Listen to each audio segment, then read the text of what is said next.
Et c'était pas un lundi, ça. C'était un dimanche. Oui, c'est vrai, oui. Et c'était pas en novembre, puisque c'était en janvier. Salut tout le monde et bienvenue sur l'écran fou, et aujourd'hui on rattrape le retard lié aux vacances, et oui, donc il y a beaucoup à traiter, et pour commencer, petit retour pour clôturer notre laborieux périple de l'univers Star Wars, ou du moins ce qu'il en reste, à travers l'épisode ultime de la série The Acolyte. Et c'est vrai qu'on se demandait bien comment ils allaient bien pouvoir boucler l'intrigue sur le dernier épisode, vu qu'en 7 ça racontait déjà pas grand chose, surtout avec 2 épisodes de flashback éclaté au sol, mais ça c'était sans prendre en considération le fait que, alors dans la contradiction de son propos promotionnel de départ lors de ses interviews, Leslie Headland vantait justement le fait que son show se présentait un petit peu comme un très grand film découpé en plusieurs morceaux avec un début, un milieu et une fin. Alors que jusque-là, on a l'impression de ne pas avoir dépassé le step du début, quoi. Eh bien, avec cet épisode, on découvre que non, son programme n'a pas de fin à proprement parler et qu'il amène à des ambitions de saison 2. Donc oui, il caresse cet espoir avec une fin ouverte très claire pour une seconde salve qui tend à proposer plein de cliffhangers, donc plus que tout le reste de la saison, mais en te laissant sur la béquille, puisque pour ça, il faut être sûr du retour du programme. Sauf qu'au vu des chiffres catastrophiques qui sont avérés, ne venez pas me dire dans les commentaires le contraire et que soi-disant ça a cartonné, même Disney a révélé les chiffres, ça a été une dégringolade perpétuelle. Mais donc, au vu des chiffres et de l'appréciation spectateur exécrable, c'est mal barré. Oui, parce que bon, les 87% sur Rotten Tomatoes attribués par la presse spécialisée, c'est pas ce qui va apporter de la vue à la série. Et surtout quand les spectateurs ont compris ce qui en découlait, quoi. Quoique, restons quand même sur nos gardes, puisque si on prend par exemple le cas de Andor, la saison 1 n'a pas spécialement marché, mais dispose d'une appréciation bien supérieure à celle de The Acolyte, de la part notamment du public. Elle a quand même droit à son dénouement via la saison 2. Donc, effectivement, on n'est pas à l'abri que The Acolyte revienne. Et alors, j'en ai tellement entendu parler de cet épisode que j'ai vu, alors effectivement tardivement, d'où mon retour que maintenant, comme quoi c'était absolument incroyable, ça ouvrait le champ des possibles en proposant plein de trucs du lore que jusque-là Lucasfilm n'avait pas abordé. Mais sauf que j'ai envie d'être très clair, encore une fois, mais pondre du fanservice juste à seule fin de satisfaire la communauté de fans hardcore qui, on va pas se le cacher, est peu exigeante tant qu'on agite des goodies sous son nez, et notamment des goodies qui ont façonné leur culture Star Wars, c'est bien gentil, mais c'est pas ça qui comble la paresse scénaristique et le jeu des acteurs plus que discutable, voire même la mise en scène, excepté peut-être quelques moments. On l'a déjà vu à travers les précédentes séries Star Wars, et ici, saupoudrer un épisode d'un fouet laser, et puis un autre avec le délire du Cortosis, et puis un autre avec tel personnage du lore pour faire référence, ça fait pas la qualité intrinsèque sur 30 minutes de programme. Et alors là, cet opus, mais c'est la foire à la saucisse de Morteau en la matière, quoi. On t'en colle dans tous les sens pour bien se conformer au format habituel de séries mal écrites, parce qu'effectivement, l'intrigue n'est pas adaptée pour ce format-là, justement. À savoir un premier épisode potable et encore, du vide en plein milieu, avec quelques goodies histoire de pousser au buzz et donc à la curiosité et faire reposer son soutien unique sur la fanbase, et une fin qui doit vraiment mettre le paquet pour que t'aies envie de poursuivre. Donc vas-y que ça se tire très fort sur le cordon, parce que tu comprends, on a aperçu Dark Plagueis qui traînait dans les parages sur l'île de Qimir. Alors pourquoi il est là, on n'en sait rien, il a sûrement vu un trou noir dans le scénario, il est entré dedans et il a atterri ici. Sachant que en plus Qimir, alors tout aussi puissant qu'il est et qu'on nous l'a présenté, n'est pas capable de sentir la présence d'une entité habitée par la force sur un caillou de 5 km². Donc oui, encore une fois, les règles autour des pouvoirs liés à la force, c'est encore selon les besoins du scénario, évidemment. Mais plus sérieusement, moi j'ai envie de vous poser la question.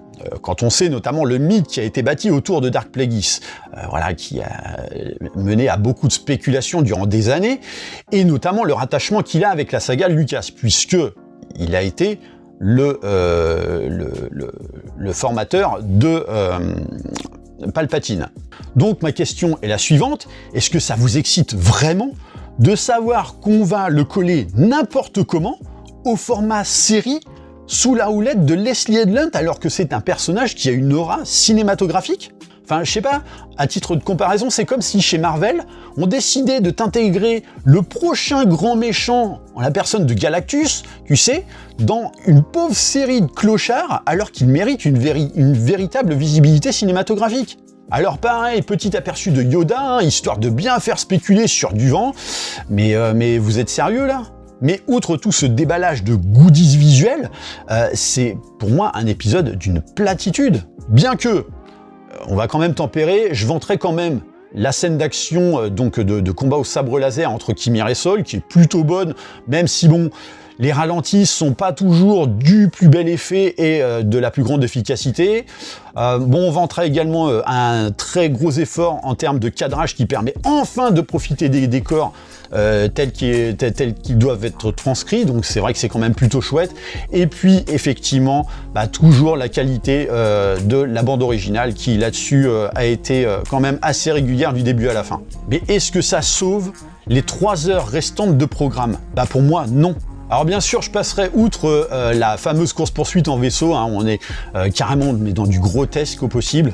Mais alors par contre, cet épisode, c'est encore une fois une nouvelle séance de flagellation des Jedi, hein, donc propre à Lucasfilm sous Disney, alors qui veut tirer un trait sur le passé, donc là il le tire un petit peu plus, donc les Jedi et leur bienveillance compris, hein, donc autour de révélations pompeuses à souhait vouées à les porter davantage en disgrâce, et puis pareil, hein, des chamailleries entre frangines totalement ridicules, où finalement le seul truc qui compte dans toute cette histoire, c'est le fait que Saul il a tué leur mère, hein, parce que tu comprends, hein, on va quand même pas trop surligner le fait que c'était un acte de légitime défense, hein, c'était lui ou leur mère.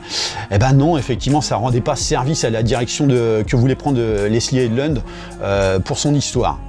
Et alors le fait que May a voulu tuer sa sœur, hein, peanuts, hein. En effet, problème résolu grâce au pouvoir de l'amour, et peut-être aussi grâce au power of two, et au chat qui, alors qu'elle n'a pas suivi de cursus Jedi depuis des années, hein, pouf, comme ça en mode ta gueule c'est magique, est envahie d'une puissance extrême qui fait que elle peut terrasser un Jedi trop balèze juste par la pensée. Voilà, donc le fameux pouvoir de Rey Marisou Skywalker, hein, c'est fabuleux.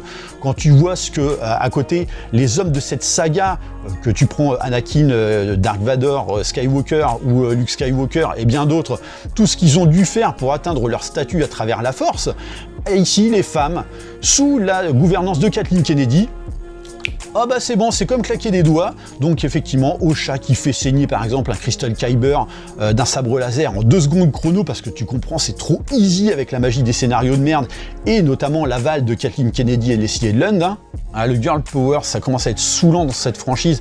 Je suis désolé, hein, mais en plus c'est tellement articulé autour de facilité, quoi. Mais cet épisode, à l'image de la série au complet, ce n'est que ça.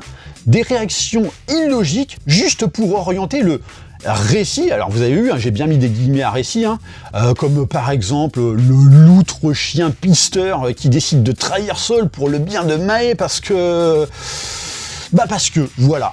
Ah non, mais c'est extraordinaire. Mais alors la fin, avec Vernestra qui fait accuser Saul pour éviter qu'on s'inquiète en haut lieu sur une potentielle menace. Hein. Donc effectivement, Vernestra qui a été la formatrice de Kimir, hein. Donc ça c'était la révélation supplémentaire, mais qu'on voyait déjà arriver à 5 km. Donc effectivement, Vernestra qui use de cette entourloupe pour ensuite aller quand même en parler à Yoda, mais what the fuck? Et donc tout ça, vous voulez vraiment le voir au format série avec le traitement actuel footrack, notamment pour traiter Dark Plagueis? Et je vous pose une autre question, mais est-ce que ça vous enthousiasme aussi de savoir que Leslie Headland veuille aller foutre ses grosses paluches de sagouin dans Night of the Old Republic avec un tel résultat? Non, désolé, mais effectivement, on n'est pas tous fans de la même manière de Star Wars. Hein. Donc, alors attention, hein, je peux parfaitement entendre les critiques à l'égard de mes reviews. Hein. On reste sur de la subjectivité. Mais comme j'ai déjà dit à certains, si j'ai accepté de faire du YouTube, c'est en acceptant évidemment le fait que je ne pourrais pas plaire à tout le monde et que je vais me confronter à des avis divergents. Ça, c'est évident. Et j'entends aussi le fait que je suis peut-être trop radical, parce que peut-être trop aigri par ce que nous propose Disney depuis le rachat de la licence. Mais je rappelle que on parle quand même d'une des plus grandes franchises du cinéma et qu'aujourd'hui, on a ça, quoi. Donc, si je dois peut-être tempérer un petit peu parce que je suis devenu trop exigeant, j'invite aussi peut-être les fans tout excités par ce genre de proposition à revoir un peu leur niveau d'exigence à la hausse quand même, quoi. Je veux dire, ce serait pas estampillé Star Wars, je suis persuadé que vous trouveriez l'intrigue nulle à Yesh. Donc, vous allez tout de même pas me faire gober que, sous prétexte de quelques sabres laser et autres conneries du lore agitées sous votre nez, ça rend le truc absolument génial.